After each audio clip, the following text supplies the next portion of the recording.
that can really improve your cooking is learning how to sear meat properly.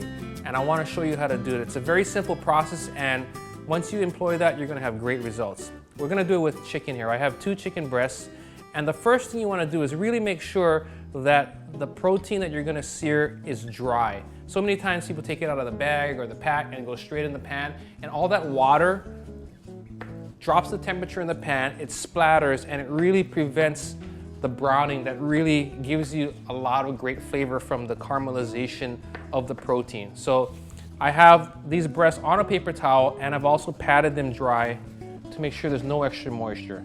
Now I'm going to go ahead and quickly season them.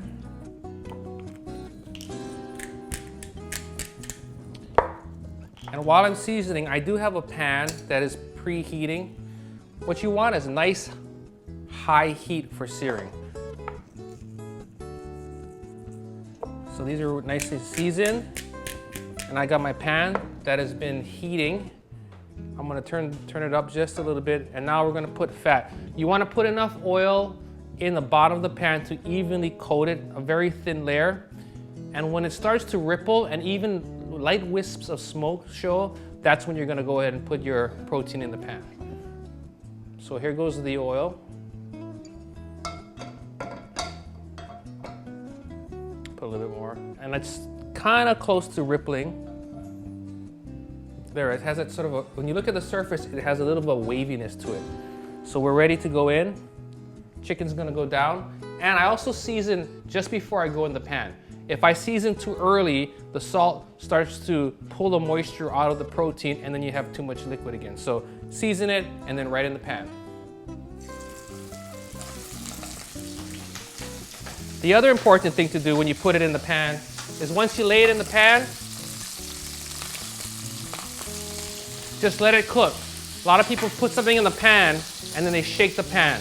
You don't want to shake the pan.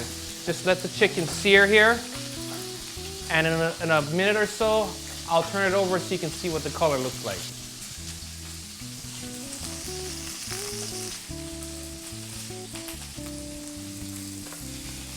So we've had the chicken in the pan. It's been a little bit over a minute, and one thing I want to make sure you know is when I say a minute or so, that's your guideline. If you think it needs to go a little bit more, then let it go a little bit more, okay?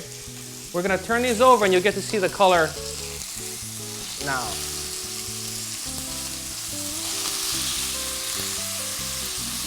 So you can see nice golden color, nice crispy skin.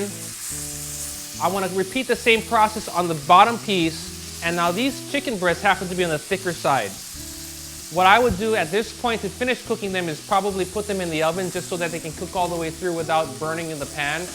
But as far as the browning process goes, remember, dry the piece of meat before it goes in the pan, season it just before it goes in the pan, and when you heat your pan up, when you put the fat in, make sure it's a nice even layer, and wait for the waves or the rippling on there right before you put your piece of protein in there. And when it goes in the pan, don't shake it. Let it sit, let it color, and then go ahead and turn it over.